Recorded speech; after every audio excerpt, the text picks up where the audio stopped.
ભગવતી અવતાર લીધેલો છે.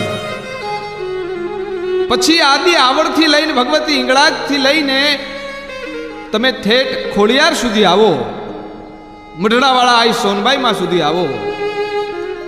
જ્યારે જ્યારે અસુરોનો સંહાર કરવાનો સમય આવ્યો ત્યારે ત્યારે આ દેશમાં કુશાસન ખપાણા. ત્યારે ત્યારે સતધર્મને સ્થાપવા માટે થઈને ભગવતી અવતાર લીધેના દાખલા છે. ઈ ભગવતીને જો બોલાવી હોય, માને જો યાદ કરવી હોય તો કેટલી ભગવતી અને કઈ રીતે ભક્તોએ યાદ કરી.